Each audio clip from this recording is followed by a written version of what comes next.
welcome back to the next episode of Stream Time Sports. My name is Chris. I'm the community lead, joined as always by our CEO, Nick Meacham. Now, Nick, we're at Sports Pro Investment Summit. It's always good to be back in person, and this is going to be a special episode this week. We have covered a little bit sort of the growth of European basketball in the continent over there, and some of the supposed rumors, information about the NBA's investment. It's really interesting right now. I'd argue the 5 best players in the NBA are all European, so it's a real hotbed of things.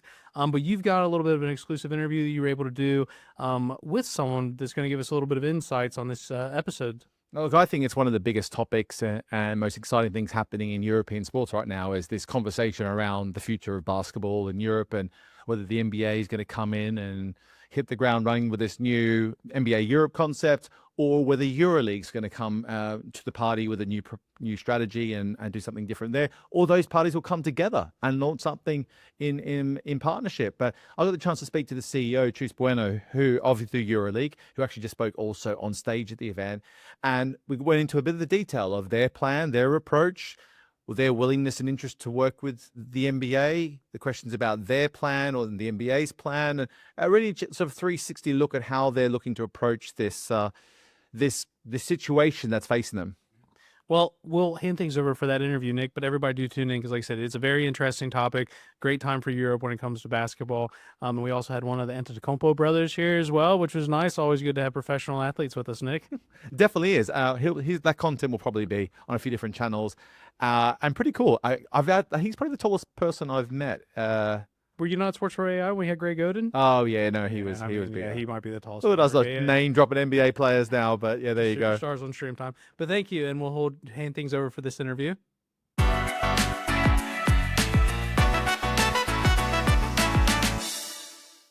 So, Chus, welcome to Sports Pro and the investment event here. I'm just curious, you've been in the CEO role now at EuroLeague for a while now. How have you settled into that role, given you were previously at the NBA for many, many years and been in basketball pretty much all your life? Has been very exciting. Of course, I was in La Zone, and previously I was working for the world, doing arenas and working for the different properties, football, tennis, golf. But I've been all my life in basketball. So when the EuroLeague and the recruiters called me that, hey, have they thought about reconsidering coming back to basketball or going back to the EuroLeague or European basketball? I was like, okay, I think like I'm coming back home, right? And so I went through the process. It was super interesting. I wanted to align a lot on the vision and the plans because I was just joking like, you're going to be me, but I'm going to be you as well, right? But now that I'm here, now I've been very happy and fortunate to be in the EuroLeague in this particular time. I know that for a lot of people, it's like a very difficult time because of the NBA, because of some issues that they had before, but I think that was the challenge, and so far so good. I'm super happy with the job that the team and everyone at the EuroLeague has done, the alignment with the owners, everyone in class. I was getting very supportive, and I'm very happy. So for those that haven't been following the EuroLeague's journey and scale that it is today, give us a sense of what is the EuroLeague in terms of the size of it, in terms of the teams, and anything else you can give us an insight from a business perspective? Yes. So basically, when I came in, I wanted to understand 3 things for the owners, but also for the team and the executive. So hopefully it has required one. First of all, the people need to understand what's the value of the year. It's not a competition that you sign in. The EuroLeague is a platform. It's a big IP that has been 26 years in the market and has value. So we wanted to know what's the value of this part. So we hired the service of Dublin Banking, and they told us that it's 1.2 billion. Then people were surprised, like, oh, so the EuroLeague today is 1.4 billion. Okay, so what's the value of the teams? So if we think about franchises, and we're going to come back to that. It's like, okay, let's think that instead of being in a license that you play in this competition 3, 5, 10 years, you're a franchise. What would be the value of the teams if we are all becoming franchises? And it was different values. The minimum was 60 million, and the biggest one was about 300 million.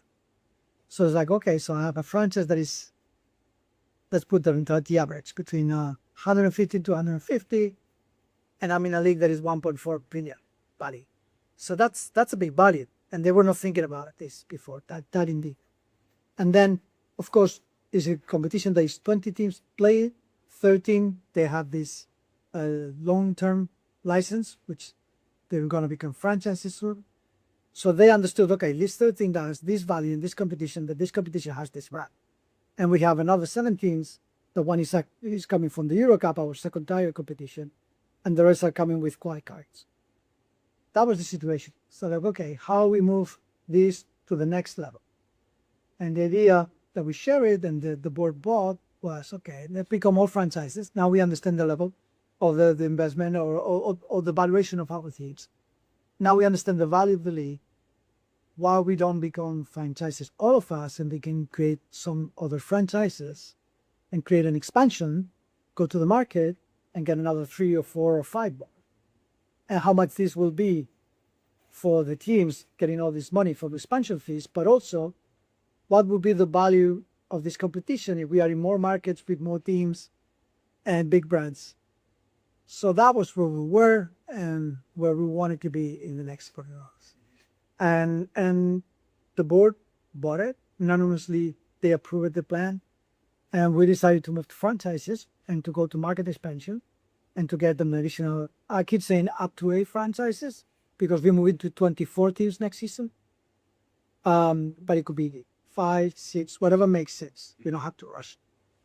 So just for those, so what is the structure of the ownership then mix of EuroLeague? Who owns it and how connected is that with those teams and franchises? Because obviously there's other leagues where the franchise owners own actually the league as well. So what's your model?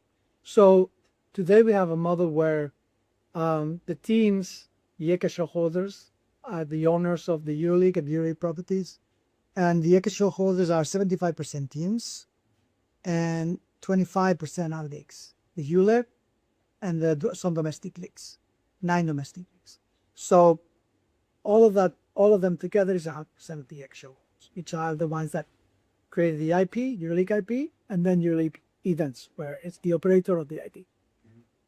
So you've got this new plan, and the plan is to bring in new franchises, expand the league. What do you see as the opportunity and the challenge perhaps with that approach? I'm obviously going to get into what's happening from the NBA side in a second, but just taking that approach on, how do you see that playing out? So first, the plan is, to your point, we're going to convert these long-term licenses in franchises. Then once we have these 13 teams franchises, we're going to see, okay, what markets make sense for us. We will give a franchise. So we're going to expand and scale our business. Of course, when we scale our business, is that to do more, but to do better. You're not scaling the right way, right? So being more and being better, who are the teams or the markets? Because when we think about franchises, we don't think about the existing teams that are not franchises today. We're not long-term licenses. But we think it's like, okay, maybe it makes sense to go to London, to Rome, to Berlin. Maybe it makes sense to rescue some big IPs that are basketball IPs, but maybe if they want to become franchises or we offer them to become a franchise, they're going to have investors behind that because they see certainty, long-term project, and playing against the best teams in Europe, money can be behind. And so whether it's basketball teams, big IPs, or big markets, we are looking at the 3 different types of potentially franchises. So you clearly have a plan lined up. There's this other basketball entity who you know well, who's looking to come into the market, and that's been much publicized on their plans. What's your thoughts on the NBA coming into Europe? So for those that they don't know me, I've been 13 years at the NBA, so I know the NBA well. I got a lot of friends there, including Adam Silver, the commissioner, the PG commissioner, Nice Tatum, the head of Europe, George.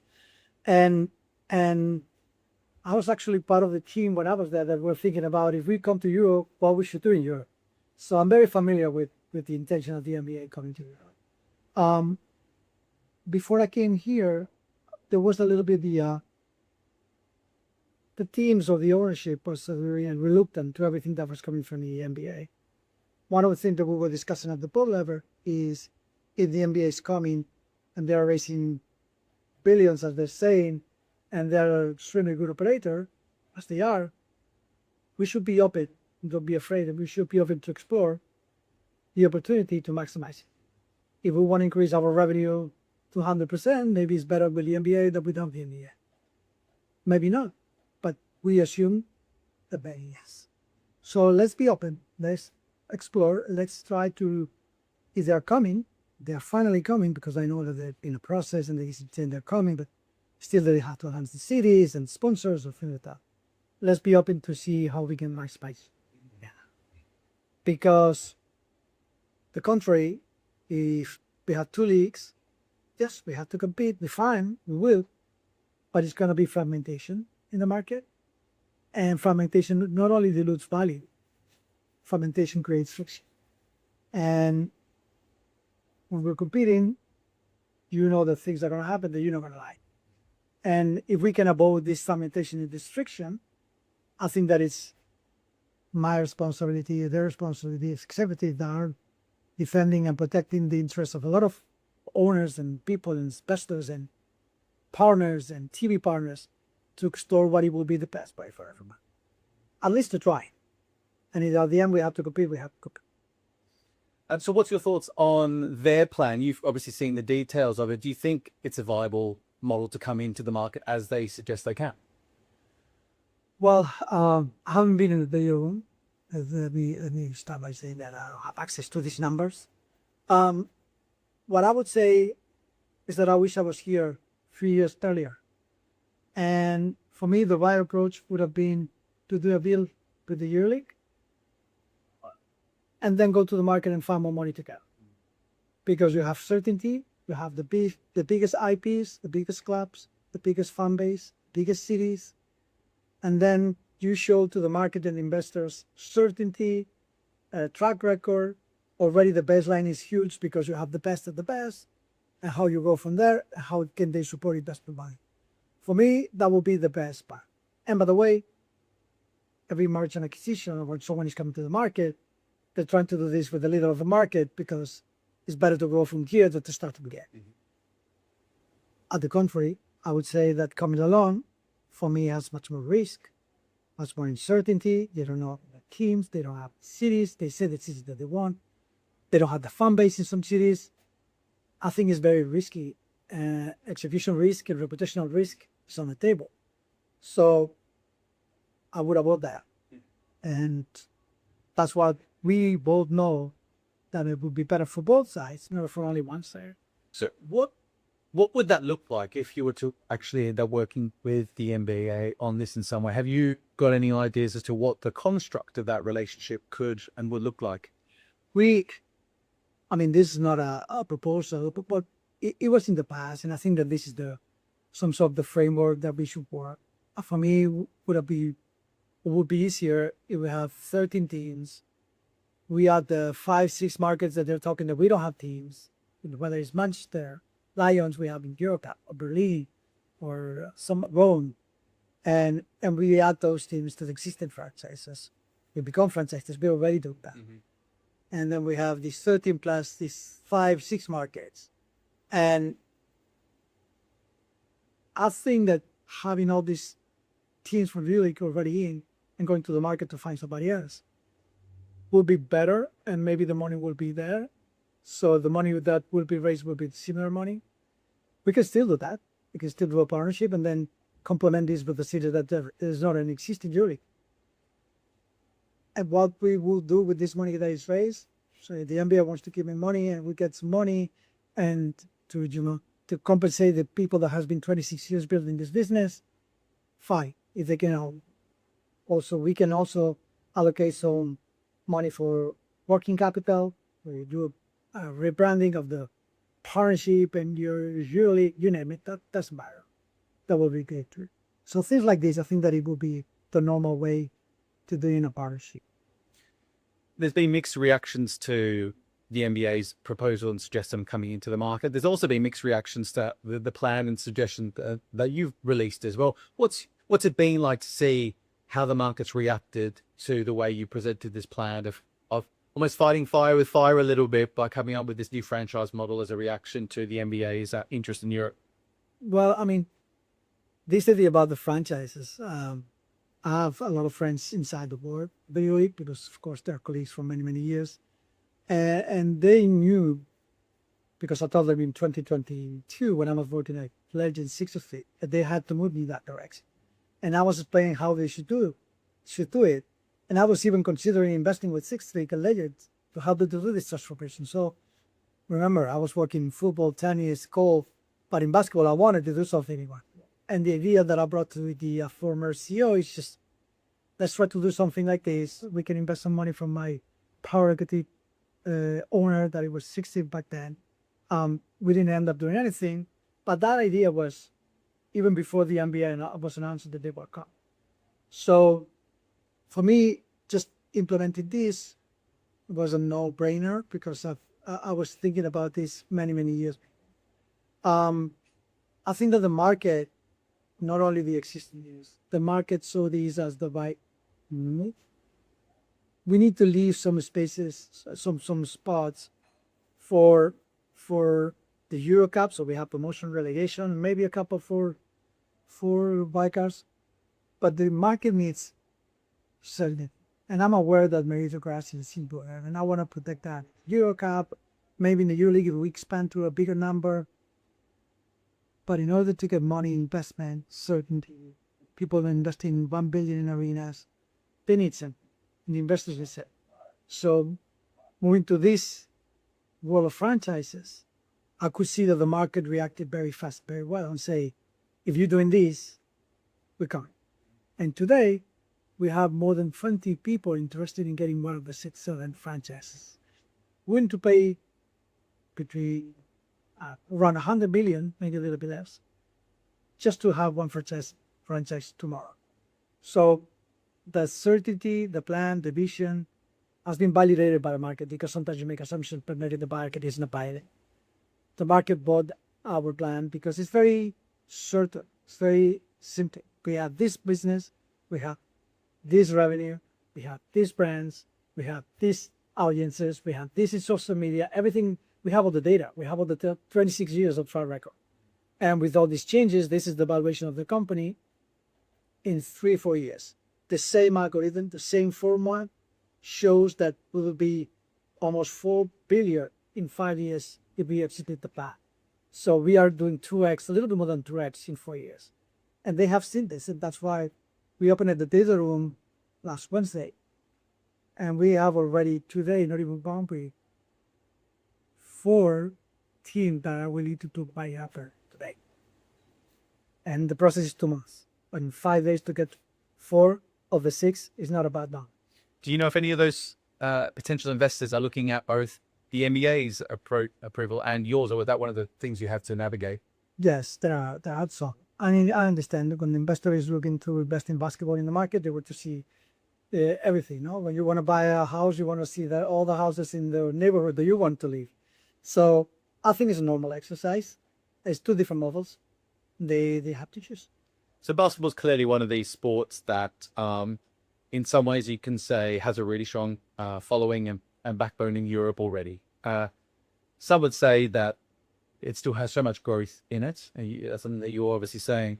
Some people obviously say also that EuroLeague's had a long time to build this European league, and it's taken a long time to get to this point. You're obviously suggesting that there's a lot more growth there, but some people are saying that this what it needs is a new player to come in and disrupt the ecosystem.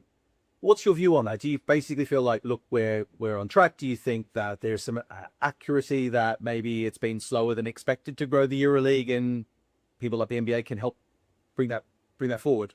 So here, the biggest assumption in this point is that we have a lot of fans here. The 7th biggest sport here, by far. But football, soccer, from the media market, monetize 92% of the media market, sports media market in Europe, and basketball is not even 2%. So if we have 10% of the fans that football has in the second one, why we don't get 2% of the media market, which could be, if the sport media market is 125 billion, why we don't get 2.5 billion versus 100? And that's the gap, right? And this is where everyone can be, that everyone agrees that the NBA as well, and we do as well, that basketball, not the EuroLeague, basketball the NBA, FIBA, in domestic leagues, we are getting this 10% that we should. Different reasons. One for me is also the presentation. We are so divided that it's not happy to put everything and to put all the value together to maximize it. Yes, that's one. But also, one of the biggest issues is that and this is something that we are going to change now, but we have a very weak direct-to-consumer strategy. And if we believe that we have 65 million fans, why we don't create what we're doing, EuroLeague Plus, which is our digital direct-to-consumer platform that we're going to open in September, where we can maximize our fan base, providing great experiences, providing great interactions, and also increasing growth.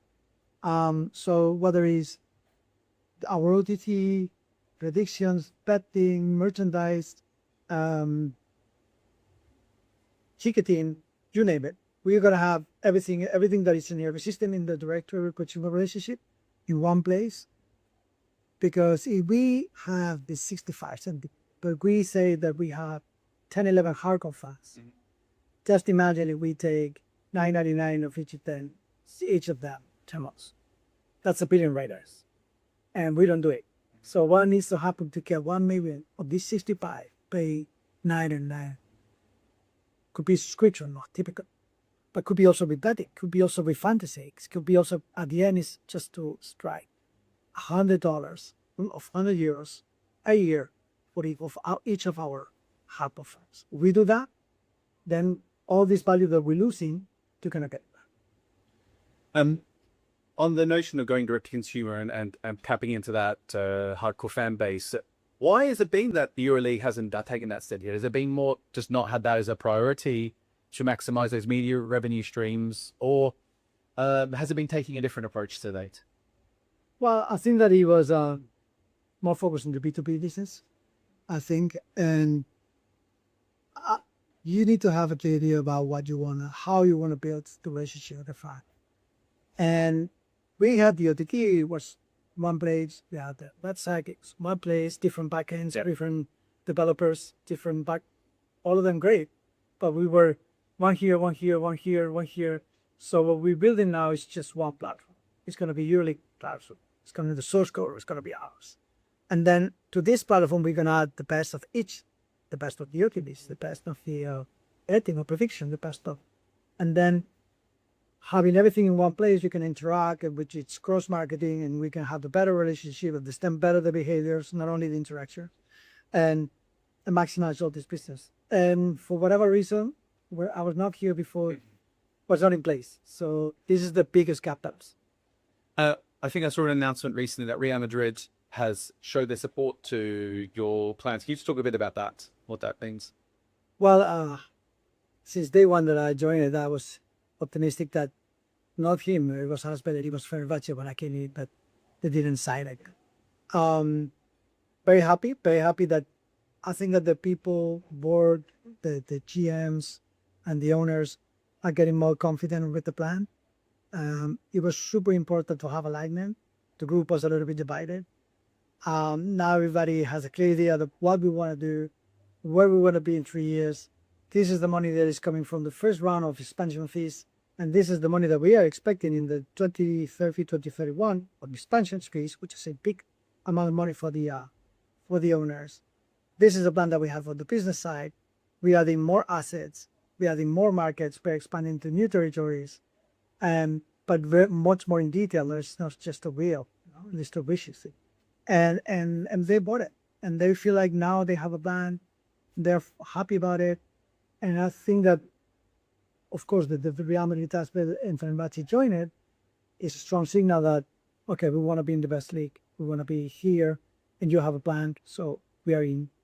And of course, if the NBA comes and we can maximize the opportunity with the NBA, let's do it, but let's do it all together within the Euro, which is a little bit the change of the approach. So we're going to wrap up shortly, but I want to ask a couple of quicker questions. But basically, how realistic is it that you do both come together with the NBA and EuroLeague? How realistic is that at this stage? Well, I think that, again, if I would have come earlier, we will not have today two models that are very different. So let's be honest, they have a model that to match with our model or our model to their model, we both had to make changes. And I think that the goal is how we're going to do it in a way that we both win. And I think that realistically speaking, we're not there yet. And we need to sit down more times and more time to think about this. And again, we have to both be generous in the approach. If we either saying, okay, come to me and shut it down and come to my franchises model, it's not gonna work. So we both have to be flexible. Can they coexist? Can they really coexist in the market? There is obviously a lot of interest in basketball, but that's obviously the risk is they keep moving forward with their plan. You keep moving forward with your plan. If it gets to the point where they do launch, then how damaging could that be? You've talked about the risk for them. I guess the risk is for you that they do it and then it starts eating your market share as well. Look, I'm learning through the process, etc. And when I joined it, I was like, yes, there's too much risk there coming. Let's see how the people react. Let's see how the partners react. But honestly speaking, the confidence that the market has in EuroLeague is strong. They just renewed this for 6-7 years, doubling the money. We have a lot of investors. They want to buy a franchise. And I keep asking them, are you aware about the threat of the NBA? Like, yeah, but we're good. We're happy to come here. We love the product. It's steady. We know exactly what we're buying. And you got a good plan. We believe in your plan. So we're good. So I'm impressed about, and I know the EuroLeague, I was in basketball in the year 2000 where it was created, but I'm impressed about the power of the brand. That of course all this brings, all comes down to the team that they are together, they're playing together. But the market doesn't see this as a potential threat, which I would never underestimate. That if the NBA is coming, it's going to front the market. But people say, like, but we have the EuroLeague and the basketball championship, and we're good. So we have to compete, having the teams and having the plan. Maybe we don't maximize the plan, but we're good. We're going to keep growing. So the market was giving us the confidence that, okay, so we're ready. Look, it's an interesting situation and an exciting story for people like me who commentate on what's going on in the industry to be following, I have to say. So we look forward to seeing what's next for the EuroLeague and indeed for basketball in Europe. And thanks very much, Stu, for joining us. Thank you. It was a pleasure.